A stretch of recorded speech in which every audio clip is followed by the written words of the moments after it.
इब्रानियों के नाम पौलुस रसूल का खत 11वां बाब जो 40 आयात पर मुश्तमिल है। अब ईमान उम्मीद की हुई चीजों का एतमाद और अनदेखी चीजों का सबूत है, क्योंकि उसी की बाबत बुजुर्गों के हक में अच्छी गवाही दी गई। ईमान ही से हम मालूम करते हैं कि आलम खुदा के कहने से बने हैं, ये नहीं कि जो कुछ नजर आता है जाहिरी चीजों से बना हो। ईमान ही से हाबिल ने काइन से अफजल कुर्बानी खुदा के लिए गुजरानी और उसी के सबब से उसके रास्तबाज होने की गवाही दी गई, क्योंकि खुदा ने उसकी नजरों की बाबत गवाही दी। और अगरचे वो मर गया है तो भी उसी के वसीले से अब तक कलाम करता है। ईमान ही से हनूक उठा लिया गया ताकि मौत को ना देखे, और चूंकि खुदा ने उसे उठा लिया था इसलिए उसका पता ना मिला, क्योंकि उठाए जाने से पेशतर उसके हक में ये गवाही दी गई थी कि ये खुदा को पसंद आया है, और बगैर ईमान के उसको पसंद आना नामुमकिन है। इसलिए कि खुदा के पास आने वाले को ईमान लाना चाहिए कि वो मौजूद है और अपने तालिबों को बदला देता है। ईमान ही के सबब से नूह ने उन चीजों की बाबत जो उस वक्त तक नजर ना आती थी हदायत पाकर खुदा के खौफ से अपने घराने के बचाव के लिए कश्ती बनाई, जिससे उसने दुनिया को मुजरिम ठहराया और उस रास्तबाजी का वारिस हुआ जो ईमान से है। ईमान ही के सबब से इब्राहिम जब बुलाया गया तो हुक्म मानकर उस जगह चला गया जिसे मिरास में लेने वाला था, और अगरचे जानता ना था कि मैं कहाँ जाता हूँ तो भी रवाना हो गया। ईमान ही से उसने मुल्के माऊद में इस तरह मुसाफिराना तौर पर बुदोबाश की कि गोया गैर मुल्क है, और इसहाक और याकूब समेत जो उसके साथ उसी वादे के वारिस थे खैमों में सकूनत की, क्योंकि वो उस पायदार शहर का उम्मीदवार था जिसका मीमार और बनाने वाला खुदा है। ईमान ही से सारा ने भी सन्यासन के बाद हामिला होने की ताकत पाई, इसलिए कि उसने वादा करने वाले को सच्चा जाना। बस एक शख्स से जो मुर्दा सा था आसमान के सितारों के बराबर कसीर और समंदर के किनारे की रेत के बराबर बेशुमार औलाद पैदा हुई। ये सब ईमान की हालत में मरे और वादा की हुई चीजें ना पाईं, मगर दूर ही से उन्हें देखकर खुश हुए और इकरार किया कि हम जमीन पर परदेसी और मुसाफिर हैं। जो ऐसी बातें कहते हैं वो जाहिर करते हैं कि हम अपने वतन की तलाश में हैं, और जिस मुल्क से वो निकल आए थे अगर उसका ख्याल करते तो उन्हें वापस जाने का मौका था, मगर हकीकत में वो एक बेहतर यानी आसमानी मुल्क के मुश्ताक थे। इसीलिए खुदा उनसे यानी उनका खुदा कहलाने से शर्माया नहीं, चुनाचे उसने उनके लिए एक शहर तैयार किया। ईमान ही से इब्राहिम ने आजमाइश के वक्त इसहाक को नजर गुजराना,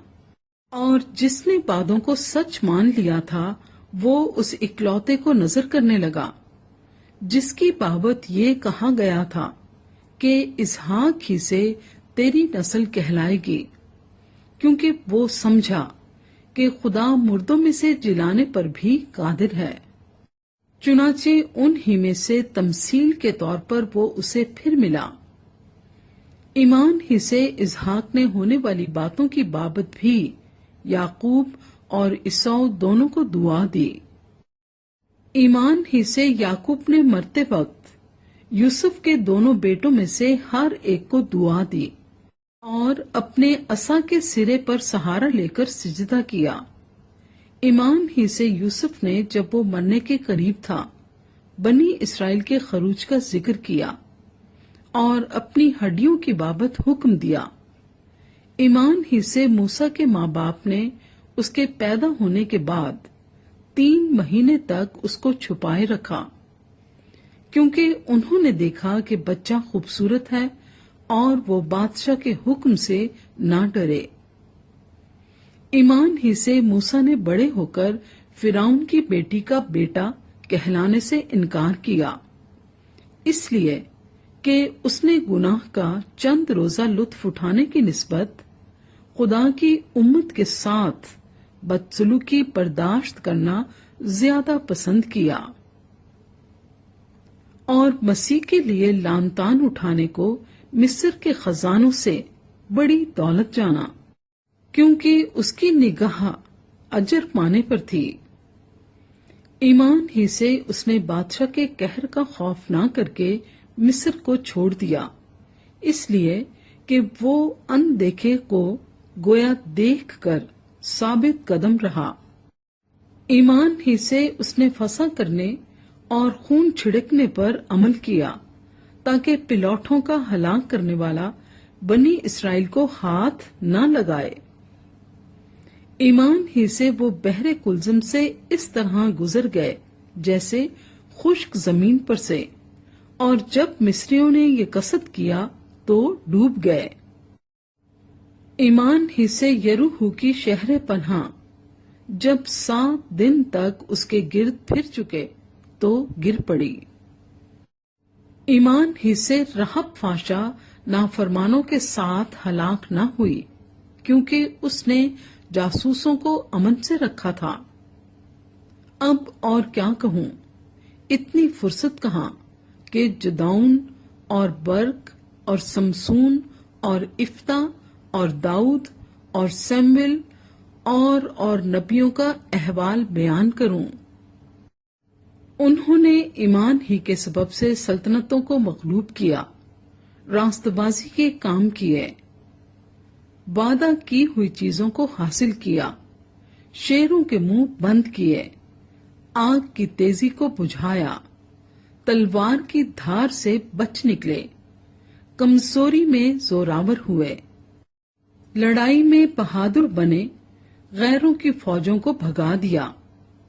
عورتوں نے اپنے مردوں کو پھر زندہ پایا، بعض مار کھاتے کھاتے مر گئے مگر رہائی منظور نہ کی،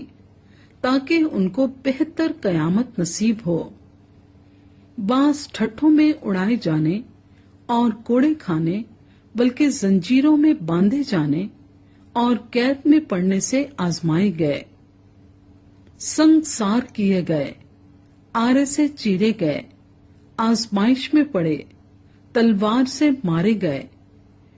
بھیڑوں اور بکریوں کی کھال اوڑھے ہوئے محتاجی میں، مصیبت میں، بدسلوکی کی حالت میں مارے مارے پھرے۔ دنیا ان کے لائق نہ تھی، وہ جنگلوں اور پہاڑوں اور غاروں اور زمین کے گڑھوں میں آوارہ پھرا کیے۔ اور اگرچہ ان سب کے حق میں ایمان کے سبب سے اچھی گواہی دی گئی تو بھی انہیں وعدہ کی ہوئی چیز نہ ملی، اس لیے کہ خدا نے پیش بینی کر کے ہمارے لیے کوئی بہتر چیز تجویز کی تھی تاکہ وہ ہمارے بغیر کامل نہ کیے جائیں۔